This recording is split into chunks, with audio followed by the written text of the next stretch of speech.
तो चलिए अब एक्सरसाइज 11.2 के क्वेश्चन नंबर पहला को हल करते हैं। तो देखिए पहला क्वेश्चन क्या बोला है। तो पहला क्वेश्चन ऐसे है जी कि so that the 3 lines with direction cosine are mutually perpendicular. तो देखिए जी क्वेश्चन में बोल रहा है कि 3 रेखा का यहाँ दिक् कोसाइन देवल है, 3 रेखा का दिक् कोसाइन दिया हुआ है और दर्शाना है कि ये तीनों रेखाएं क्या है जी परस्पर लंबवत है, मतलब कि एक दूसरे पर सब क्या है लंबवत है। तो देखिए इसको हम मान लेते हैं कि पहला रेखा का दिक् कोसाइन है, ये किस रेखा का जी, तो इसको मान लेते हैं L1 रेखा है। ये पहला रेखा का दिक् कोसाइन दिया हुआ है कि 12/13 -3/13 और -4/13, ये पहला रेखा का दिक् कोसाइन है जी। अब इसको मान लेते हैं कि दूसरा रेखा का दिक् कोसाइन है, यानी कि इसको मान लेते हैं L2 रेखा और शुरू वाला के मान लिए L1। अब तो L2 रेखा का दिक् कोसाइन क्या है ये, तो 4/13 है, 12/13 है, 3/13। अब इसको मान लेते हैं कि L3 रेखा का दिक् कोसाइन है, ये L3 रेखा है मतलब तीसरा रेखा है। तो तीसरा रेखा का दिक् कोसाइन ऐसे है कि 3/13 -4/13 फिर है 12/13।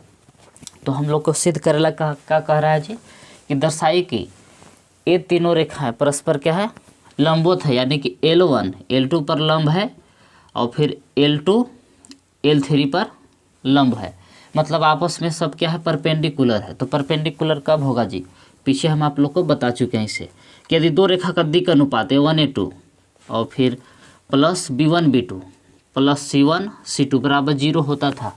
2 रेखा का दिक् अनुपात यानी कि डायरेक्शन रेशियो कैसे गुणनफल करते थे, या A1A2 B1B2 प्लस C1C2 0 आ जाता था तो बोलते थे क्या है जी दोनों रेखाएं क्या है परपेंडिकुलर है।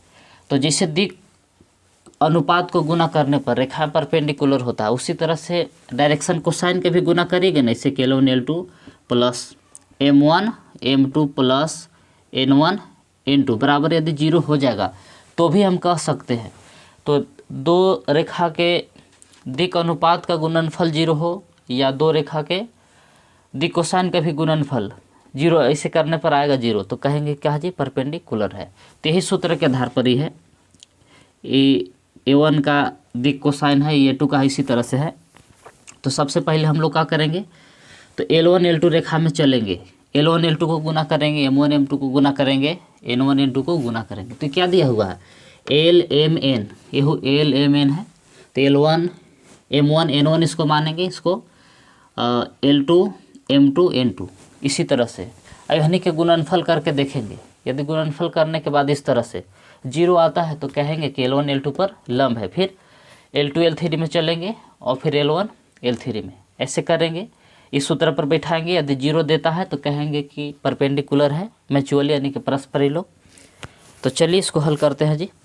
यदि आप चैप्टर 11 के कोई भी वीडियो देखना चाहते हैं तो नीचे डिस्क्रिप्शन में प्लेलिस्ट का लिंक दे दिए हैं, आप वहां से जाकर चैप्टर 11 के कोई भी वीडियो देख सकते हैं। तो चलिए जी शुरू करते हैं इसको। तो चलिए पहले क्या करेंगे जी, तो L1 और L2 रेखा के लिए चलेंगे।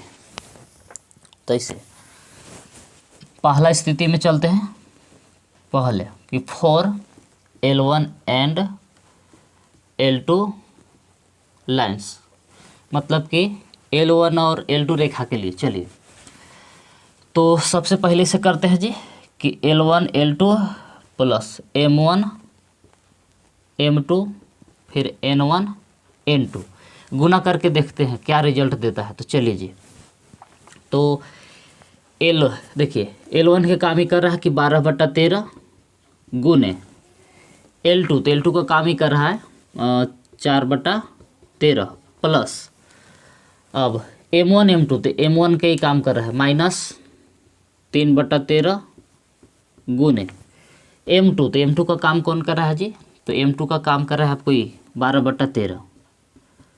इसी तरह से N1 N2, तो N1 के जगह पर आपको है कि -4/13 गुने N2, तो N2 के काम ही करेगा 3/13।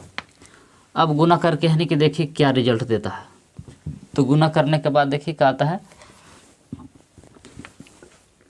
12 गुने 4 करिएगा तो 12 × 48 आएगा, 13 गुने 13 169। अब देखिए प्लस और माइनस हो जाएगा यहाँ जी, ये 12 36 हो जाएगा माइनस में 36/13 169। अब यहाँ ये -12 प्लस माइनस माइनस हो गया, 12 3 36, 13 गुने 13 169। अब यहाँ ये हो प्लस माइनस माइनस हो जाएगा जी, 4 3 12 बटा 169। अब देखिए क्या आता है, तो बराबर। अब एलसीएम लीजिए, सब कैल्शियम क्या होगा, तो 169 होगा। अब 169 से 169 एक बार में कटेगा, तो इसे होगा 48 माइनस 36 माइनस 12, यही कैल्शियम ले लिए। अब जोड़िए, तो 48 जिससे था वैसे माइनस 36 और 12 माइनस वाला माइनस में जुटेगा, तो 48 बटा में नीचे है 169। अब देखिए 48 में से 48 घटाएगा तो कहा जाएगा जो ऊपर 0, अब बटा में है 169, 169 में 0 से भागा दीजिएगा तो कहा जाएगा 0। तो इससे देखिए जी कंडीशन हम लोग को क्या आ गया, कैसे लिखेंगे, चूँकि L1 L2 plus M1 M2 plus N1 N2 बराबर का आ गया 0। तो देखिए जी दिक कोसाइन को यदि गुना करने पर यदि आ गया 0 तो कहेंगे कि क्या है जी, परपेंडिकुलर है, इसलिए L1 परपेंडिकुलर L2, या यहाँ लिख सकते हैं या ठीक इसी जगह था कि इसलिए L1 L2 पर क्या हो गया जी, लंब हो गया, परपेंडिकुलर है। अब इसी तरह से अब जांच किस में करेंगे, L2 और L3 में। तो इसे लिखेंगे दूसरा में कि 4 L2 and L3, L2 L3 के लिए करेंगे। तब देखिए ये अब हो जाएगा आपको L1, ये हो जाएगा L2, ये हो जाएगा M1 और ये हो जाएगा M2, ये हो जाएगा N1 और ये हो जाएगा N2। तो चलिए जी, तो इसी करते हैं। तो L1 L2 plus M1 M2 plus N1 N2। तो चलिए अब ये दोनों में गुना करिए, चलिए डायरेक्ट गुना करते हैं इसे जी। 4 3 12, ऐसे 4 3 12, 13 गुने 13 करिएगा तो 169, 12 गुने -4 करिए तो 12 4 48, माइनस में -48 बटा 169, नीचे वाला तो सेम वही रहेगा जी। 3 बटा 13 से 12 बटा 13 में गुना किया तो 12 36 हो जाएगा ऊपरे, और बटा 13 गुने 13 करिएगा तो 169। अब इसको भी एलसीएम लेके देख लीजिए, तो वही आएगा एलसीएम 169 जी। अब 12 माइनस 48 प्लस 36 है, जोड़िए तो एलसी 12 और 36 जोड़िएगा तो 48 माइनस 48 बटा में 169 है, तो 48 में 48 घट के 0, तो यानी कि 0 में 169 से भागा दीजिएगा तो आ जाएगा 0। तो ये कंडीशन क्या आ गया जी, कि चूँकि L1 L2 plus M1 M2 plus N1 N2 बराबर आ गया 0। तो अब क्या होगा जी, तो अब L2 भी L3 पर लंब होगा, इसलिए L2 परपेंडिकुलर है L3 पर, यानी कि दूसरका भी रेखा तीसरका पर क्या होगा जी, परपेंडिकुलर होगा।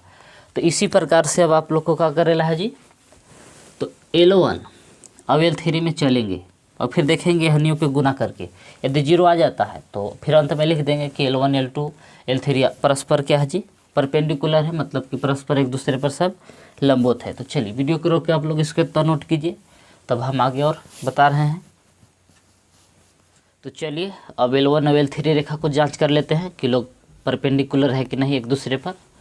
तो देखिए जी, अब चलेंगे तीसरा में कि 4 L1 एंड L3 लाइन्स, मतलब कि पहला और तीसरा रेखा के लिए। तो देखिए जी, L1 L2 करेंगे, फिर इसमें भी M1 M2 plus N1 N2, देखते हैं कि गुना इसे करने पर 0 आता है कि नहीं। तो देखिए ये L1 के काम करेगा ये में 12 बटा 13, और इसमें L2 का काम करेगा 3 बटा 13। तो चलिए गुना करते हैं।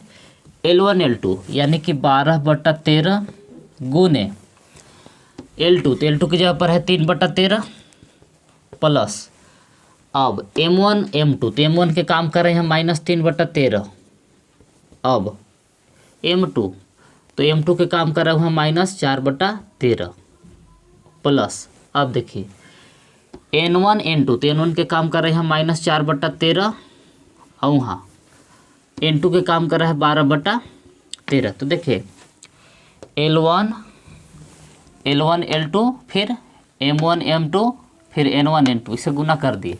अब देखिए गुना करने के बाद क्या आता है जी, अब 12 गुने 3 करेगा तो 12 3 36 ऊपरे, और 13 गुने 13 करेगा तो 169, प्लस माइनस माइनस प्लस से हो जाएगा, ये दोनों माइनस से है तो 4 3 12 और 13 गुने 13 करेगा तो नीचे 169, प्लस माइनस माइनस 12 4 48 बट्टा 169, 13 गुने 13 करिएगा तो अब यानी कैल्शियम लीजिए तो तीनों का एलसीएम होगा 169, 169 से 169 एक बार में कटेगा तो ऊपरी वाला 36 जैसे था वैसे रह जाएगा जी, 169 से 169 एक बार में कटेगा तो 12 जैसे था वैसे माइनस ये 48 जैसे था वैसे रह गया, जोड़िए तो 36 12 48 और पहले से एगो माइनस 48 है बटा में 169, तो जोड़िए घटाइए 48 में 48 घट के 0 बटा में 169 है तो 169 में 0 से भागा 0 में 169 से भागा दीजिएगा तो आ जाएगा 0।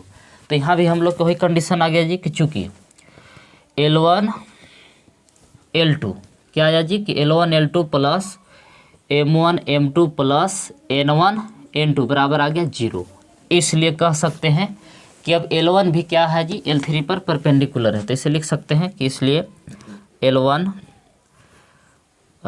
Perpendicular L3।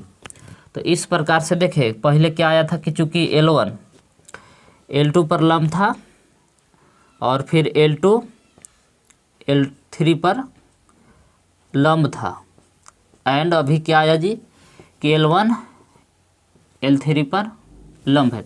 तो देखिए L1 L2 पर परपेंडिकुलर था और L2 L3 पर परपेंडिकुलर था और L1 L3 पर है, तो इससे स्पष्ट हुआ कि आपस में सब क्या है जी परपेंडिकुलर है। तो इसे करके लिख सकते हैं कि हेंस अतः कि L1 L2 परपेंडिकुलर है और फिर L1 L2 L3 परस्पर एक दूसरे पर क्या है जी सब लंब है, मन परपेंडिकुलर है। तो यही हो गया इसका फाइनल आंसर। अब चाहे तो वीडियो के रोक के नोट कर सकते हैं।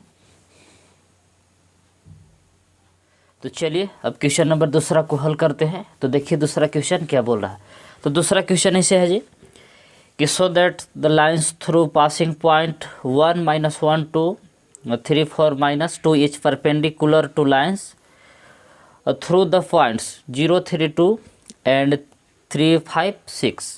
तो देखिए जी क्वेश्चन कह क्या रहा है ऐसे, क्वेश्चन बोल रहा है ये कि दर्शाइए कि 1 -1 2 और 3 4 -2 से होकर जाने वाली रेखा बिंदु 0 3 2 और 3 5 6 पर क्या है जी लंब है। तो देखिए सबसे पहले हम क्या करते हैं कि इसको इसे मान लेते हैं कि लेट शुरू वाला पॉइंट्स ए है और इसको मान लेते हैं कि बी है और इसको मान लेते हैं कि सी है, अभी क्या है जी डी है। तो देखिए शुरू वाला के ए पॉइंट्स मान लिए, दूसरा का के बी, तीसरा का सी, चौथा के डी। तो क्वेश्चन ही बोल रहा है जी कि ए बी से जाने वाली रेखा मतलब बिंदु ए और बी से जाने वाली रेखा सी और डी बिंदु सी और डी से होकर जाने वाली रेखा पर क्या है जी लंब है, मतलब ये सिद्ध करेला है सो दैट कि A B perpendicular C D, ये सिद्ध करेला हम लोग के है। तो इसे क्या करना है सिद्ध जी कि सो दैट कि A B perpendicular C D, यानी यही दिखाना है कि ए बी सी डी पर क्या है जी लंब है। तो ऐसा कब दिखा सकते हैं जी, पीछे हम आप लोग को बता चुके हैं कि यदि A1 A2 plus B1 B2 plus C1 C2 बराबर आ जाएगा 0 तो कहते हैं कि क्या है जी परपेंडिकुलर है। तो सबसे पहले क्या करेंगे तो ए बी रेखा का डायरेक्शन रेशियो निकालेंगे यानी कि दिक् अनुपात, और फिर सी डी रेखा का डायरेक्शन रेशियो निकालेंगे, फिर ऐसे गुना करेंगे। यदि 0 दे देता है RHS तो कहेंगे कि परपेंडिकुलर है। तो चलिए जी पहले ए बी रेखा का डायरेक्शन रेशियो निकालते हैं। तो ऐसे लिखेंगे कि direction ratio of A B. तो कैसे निकालते हैं जी, तो A1 बराबर x2 - x1। तो देखिए तो x2 - x1 क्या है जी, तो x2 मतलब कि 3 में से 1 घटाएंगे कि 3 - 1 बराबर आएगा 2। इसी तरह से B1 बराबर y2 - y1। तो देखिए y2 कौन है जी, तो y2 है 4 माइनस y1, तो -1 पहले ही से तो +1 हो जाएगा। तो कितना होगा जी 4 1 5। इसी तरह से C1, तो C1 कैसे निकलेगा जी, तो Z2 माइनस Z1। तो चलिए Z2 का काम कर रहा है -2, -2 पहले से है, Z1 की जगह पर 2, तो -2 -2 माइनस में जुटेगा जी -4। अब इसी तरह से अब CD का निकालते हैं डायरेक्शन रेशियो। तो इसे लिखेंगे कि डायरेक्शन रेशियो ऑफ CD। अब CD रेखा का हम क्या कर रहे हैं जी, डायरेक्शन रेशियो निकाल रहे हैं। तो चलिए, तो ऐसे लिखेंगे जी, A2 बराबर, सूत्र वही लगेगा कि x2 माइनस x1 यानी कि 3 में से 0 घटाएंगे तो 3 माइनस 0 बराबर 3। B2 तो y2 माइनस y1। तो चलिए y2 माइनस y1 मतलब कि 5 में से 3 घटाएंगे जी, 5 माइनस 3 तो आएगा 2। अब C2 बराबर क्या करेंगे, तो Z2 माइनस Z1। तो Z2 कौन है जी, तो 6 में से 2 घटाएंगे, 6 माइनस 2 बराबर कितना आएगा जी, 4। अब क्या सूत्र है जी, कि 4 परपेंडिकुलर, या पहले गुना करते हैं तब बताएंगे इसे। अब क्या करते हैं, तो A1 A2 plus B1 B2 plus C1 C2। अब देखते हैं गुना करके कि क्या रिजल्ट आता है, A1 A2 B1 B2 plus C1 C2। तो चलिए A1 A2 करने हैं जी, तो A1 2 A2 है 3, तो इसे लिखेंगे कि 2 गुने 3 प्लस B1 B2, तो B1 है 5 और B2 देखिए कितना है, तो B2 है 2 प्लस C1 C2, तो C1 है आपको -4 और C2 कितना है जी, 4 है। तो गुना करिए, 3 दूना 6, 5 दूना 10, -4 चौका 16 हो जाएगा उधर जी। तो 10 और 6 जोड़िएगा तो 16, -16 पहले से है, तो 16 में से 16 घट के आ गया 0। तो हम लोग के क्या आ गया कि चूँकि A1 A2 plus B1 B2 plus C1 C2 बराबर आ गया 0, A1 A2 plus B1 B2 plus C1 C2 बराबर आ गया 0। तब कह सकते हैं कि AB CD पर क्या है जी, परपेंडिकुलर है। तो इसलिए AB परपेंडिकुलर टू CD। तो ये हम लोग को सिद्ध करना था, प्रूव हो गया जी। तो चलिए यही हो गया इसका फाइनल आंसर। आप चाहे तो वीडियो को रोक के नोट कर सकते हैं जी। तो चलिए अब क्वेश्चन नंबर 3 को हल करते हैं। तो देखिए तीसरा क्वेश्चन क्या बोल रहा है जी। तो तीसरा क्वेश्चन ऐसे है जी कि so that the line through the points 4 7 8 2 3 4 is parallel to the line through the points -1 -2 1 and 1 2 5। तो देखिए जी क्वेश्चन के कहे के मतलब क्या है, क्वेश्चन क्या कह रहा है। तो देखिए बिंदु 4 7 8 2 3 4 से होकर जाने वाली रेखा, ये दोनों से होकर जाने वाली रेखा -1 -2 1 1 2 5 से होकर जाने वाली रेखा के क्या है जी, समांतर है। यानी कि L1 रेखा है ये L2 क्या सिद्ध कर रहा है कि L1 पैरेलल है L2 कि ये दो बिंदु से होकर जाने वाली रेखा, ये दोनों बिंदु से होकर जाने वाली रेखा क्या है जी, समांतर है। यानी कि L1 पैरेलल टू, मतलब दिखाना है कि L1 पैरेलल है L2 के, समांतर है। तो चलिए सबसे पहले क्या करते हैं कि शुरू वाला पॉइंट को A मान लेते हैं, फिर B C D ऐसे मान लेते हैं। तो चलिए इसको मान लेते हैं लेट, शुरू वाला के मान लेते हैं कि A पॉइंट है, ये B है, ये C है और क्या है जी D। देखिए पहला को हम A पॉइंट्स मान लिए, दूसरा को B, तीसरा को C और चौथा को D।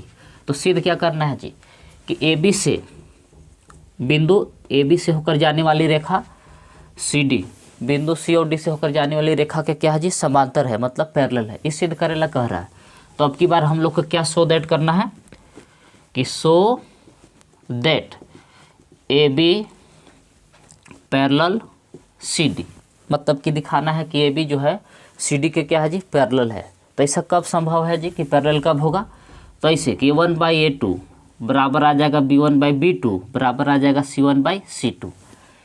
मतलब कि डायरेक्शन रेशियो निकाल के इस सूत्र पर बैठाएंगे। यदि सब A1/A2 बराबर आ जाएगा B1/B2 बराबर आ जाएगा C1/C2, तब कहते हैं कि AB CD पर क्या है जी, पैरेलल है। तो चलिए सबसे पहले जैसे पीछे वाला क्वेश्चन में किए थे, तो AB रेखा का डायरेक्शन रेशियो निकालेंगे और फिर CD का, और फिर ऐसे बैठा के देखेंगे। यदि ये वाला नियम फॉलो करता है तो कहेंगे कि पैरेलल है। तो चलिए जी तो सबसे पहले क्या करते हैं जी, डायरेक्शन रेशियो निकालते हैं ऐसे कि direction ratio of A B line के निकालते हैं। तो चलिए, तो ऐसे सूत्र है जी कि A1 बराबर x2 माइनस x1। तो देखिए x2 कौन होगा, तो 2 में से 4 घटाएंगे कि 2 माइनस 4 बराबर कितना आएगा जी, -2। इसी तरह से B1 बराबर y2 माइनस y1, सूत्र क्या है, तो y2 माइनस y1। तो y2 क्या है जी 3, तो 3 में से कौची घटाएंगे 7 बराबर आएगा, 3 में से 7 घटाएगा तो -4। इसी तरह से C1 बराबर Z2 माइनस Z1, तो Z2 है 4, 4 में से 8 घटाएंगे कि 4 में से 8 घटाएंगे तो बचेगा -4। इसी प्रकार से हम निकाल लेते हैं CD का डायरेक्शन रेशियो। तो इसे लिखेंगे कि डायरेक्शन रेशियो ऑफ CD। तो देखिए इसको A2 बराबर इसे लिख सकते हैं कि x2 माइनस x1। तो देखिए जी x2 माइनस x1 मतलब कि 1 में से -1 घटाएंगे, 1 में से -1 घटाएंगे तो माइनस में प्लस हो जाएगा, तो 1 1 हो जाएगा 2। इसी तरह से B2 बराबर y2 माइनस y1। तो देखिए B2 क्या है, 2 में से y2 माइनस y1 मतलब कि 2 में से -2 घटाएंगे, कि 2 में से -2 घटाएंगे तो प्लस हो जाएगा जी, 2 2 4। C2 बराबर Z2 माइनस Z1, तो Z2 कौन है 5, 5 में से 1 घटाएंगे कि 5 माइनस 1 बराबर आ गया 4। अब तो निकाल लिए, अब यहाँ से करेला कौन चीज़ है जी, तो A1 बाई A2 निकालना है। तो A1 बाई A2 देखिए A1 है -2 बटा A2 कितना है जी, तो A2 है 2, तो 2 से 2 एक बार में कट गया, गया -1। इसी तरह से निकाल लेते हैं B1 बाई B2। तो देखिए B1 करने है, तो B1 है आपको -4 और B2 कितना है जी +4, तो 4 से 4 कट जाएगा एक बार में, यानी कि -1 आ गया। इसी प्रकार से C1 बाई C2, तो C1 है -4, C2 है 4, तो 4 से 4 एक बार में कट गया, आ गया -1। तो देखिए A1 बाई A2 भी -1 है, B1 बाई B2 भी -1 है और C1 बाई C2 भी -1 है। तो देखिए RHS बराबर है तो सब का LHS क्या होगा जी, बराबर होगा। तो इसे आगे हम लोग के चूँकि A1 बाई A2 क्या आ गया जी, तो A1 बाई A2 बराबर आ गया B1 बाई B2 बराबर आ गया C1 बाई C2। ये लोग आपस में क्या है जी, बराबर है। इसलिए अब लिख सकते हैं कि AB is parallel to CD। इसका मतलब हुआ कि AB CD पर के क्या है जी, समांतर है। तो यही सिद्ध करला बोल भी रहा था, तो यही हो गया इसका फाइनल आंसर। आप चाहे तो वीडियो को रोक के नोट कर सकते हैं जी। तो चलिए अब क्वेश्चन नंबर 4 को हल करते हैं। तो देखिए क्वेश्चन क्या बोल रहा है ऐसे। तो क्वेश्चन ऐसे है जी कि find the equation of the line which passes through the points 1 to 3 and is parallel to vector 3i cap plus 2j cap minus 2k cap. तो देखिए जी क्वेश्चन क्या कह रहा है ऐसे समझिए। तो रेखा का समीकरण ज्ञात कीजिए जो बिंदु 1 2 3 से होकर जाती है और vector 3i cap plus 2j cap minus 2k cap के क्या है जी, समांतर है। तो इसमें हम पहला ही सूत्र आप लोग के बता दिए थे जी। क्या सूत्र था, पीछे वाला वीडियो में बता दिए हैं कि एक बिंदु से होकर जाएगा, मतलब कि ए पॉइंट देवल रहेगा कि ए बिंदु से होकर जाने वाली रेखा तथा और एक बी वेक्टर के समांतर रेखा का समीकरण, मतलब कि ए पॉइंट से होकर जाएगा और एगो रेखा एगो सदिश के क्या होगा, समांतर होगा। तो उस रेखा का समीकरण एल रेखा है, यही समीकरण ज्ञात करना इस रेखा की कि ए बिंदु से होकर जाएगा और बी वेक्टर के समांतर रहेगा। तो उस रेखा का समीकरण ऐसे होता है जी कि आर वेक्टर बराबर A vector plus lambda B vector. यही आपसे पूछ रहा है कि रेखा का समीकरण ज्ञात कीजिए। तो रेखा का समीकरण क्या होगा जी कि एगो बिंदु से होकर जाएगा और कोई एगो वेक्टर के समांतर रहेगा। तो उस रेखा का समीकरण हम ऐसे लिख सकते हैं कि आर वेक्टर बराबर A vector plus lambda B vector. तो देखिए जी ए क्या है, ए पॉइंट्स है, तो यहाँ पॉइंट्स दे दिया हुआ है 1 2 3, ये पॉइंट्स ए का मान दिया हुआ है। बी वेक्टर ये एकर समांतर है, तो ये बी वेक्टर का मान है कि एकर समांतर है। तो उस रेखा का समीकरण ज्ञात कीजिए रेखा एल का। तो चलिए इसको हम मान लेते हैं इसे कि लेट ए वेक्टर बराबर ये क्या है जी, पोजीशन वेक्टर होता है। ये वेक्टर यहाँ क्या होता है, पोजीशन वेक्टर।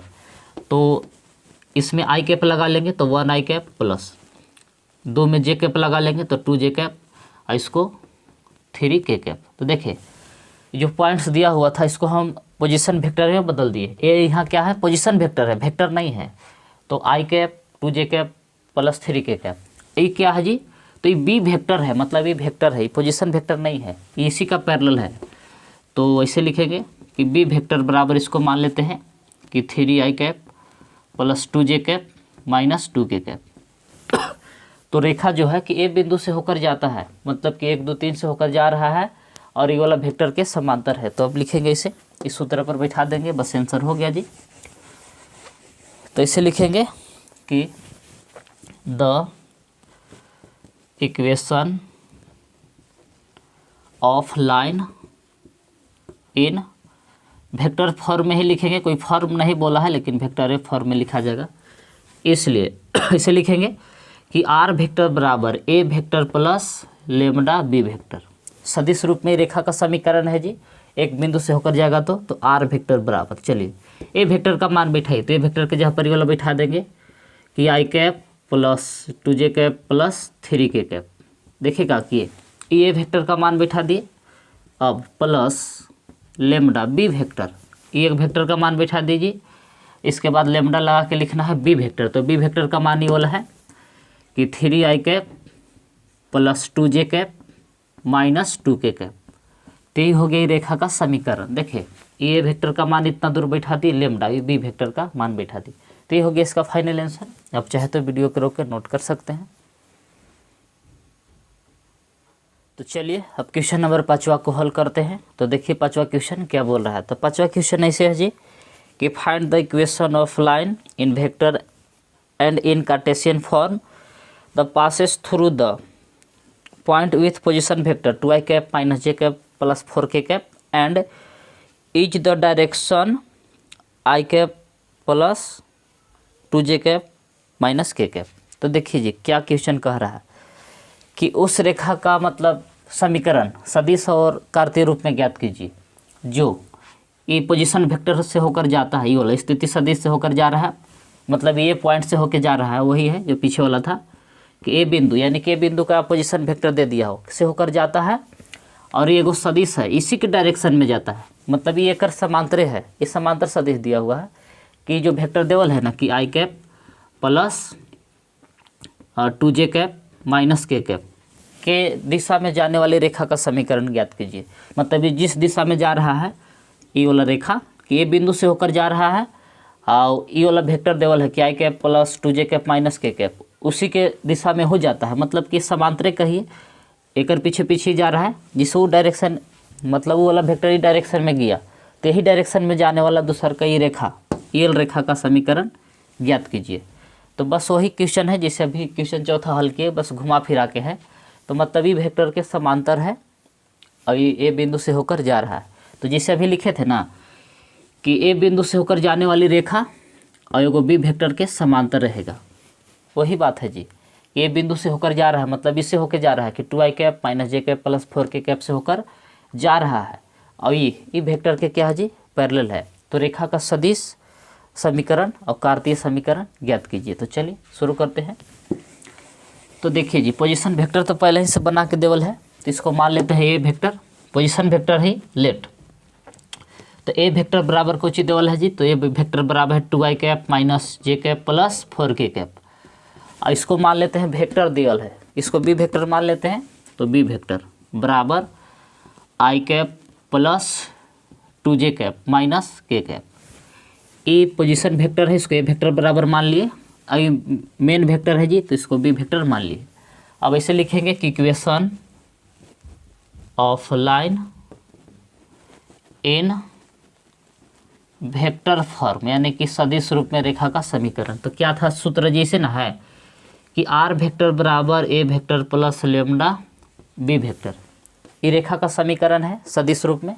तो चलिए मान बैठाइए कि आर वेक्टर बराबर, तो ए वेक्टर के जहाँ पर ये वाला बैठाएंगे जी कि 2i cap minus j cap plus 4k cap plus lambda B vector, तो बी वेक्टर के जहाँ पर ये वाला बैठाएंगे कि I cap plus 2j cap minus k cap. तो ये तो एगो आंसर हो गया।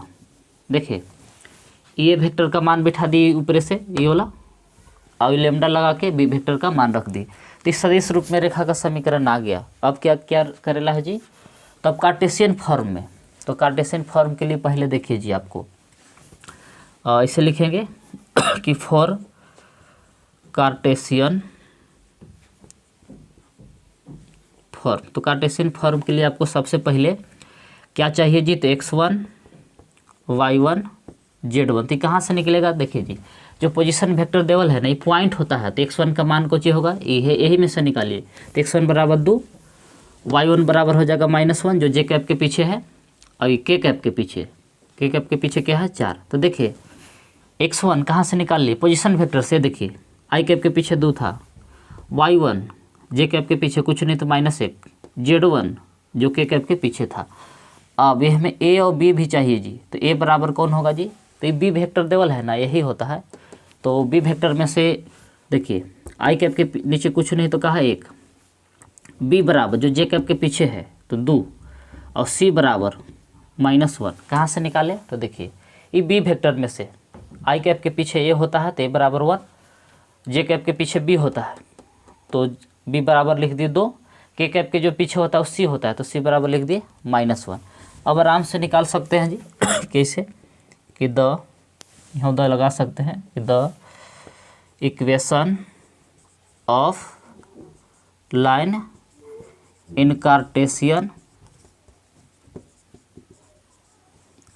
फॉर्म। तो कार्टेशियन फॉर्म में इसे रेखा का समीकरण का सूत्र लिखवाए थे जी कि x - x1 बाई a होता है बराबर y - y1 बटा b, z - z1 बटा होता है c। ये रेखा का समीकरण होता है कार्तीय रूप में यानी कार्टेशियन फॉर्म में। तो चलिए मान बिठाइए, आंसर आ गया है जी। तो x - x1, तो जहाँ x1 के जगह पर का बैठाएंगे जी 2 बटा a, तो एक जगह पर का बैठा वाला है तो एक जगह पर 1 बैठा देंगे। फिर y - y1, तो y1 का मान पहले ही से -1 है तो प्लस हो जाएगा +1 बटा b, तो b का मान देखिए कितना है 2, तो b की जगह पर बैठा दिए 2 बराबर z - z1 क्या है जी, z - z1, तो z1 के मान कितना है 4, तो 4 बैठा दिए बटा c, तो c के मान कितना है -1, तो c की जगह पर बैठा दिए -1। तो ये हो गया इसका फाइनल आंसर। तो देखिए रेखा का समीकरण सदिश रूप में ये वाला हो गया जी, और कार्टेशियन रूप में कौन होला ये हो गया। तो ये हो गया इसका फाइनल आंसर। आप चाहे तो वीडियो के रोक के नोट कर सकते हैं जी।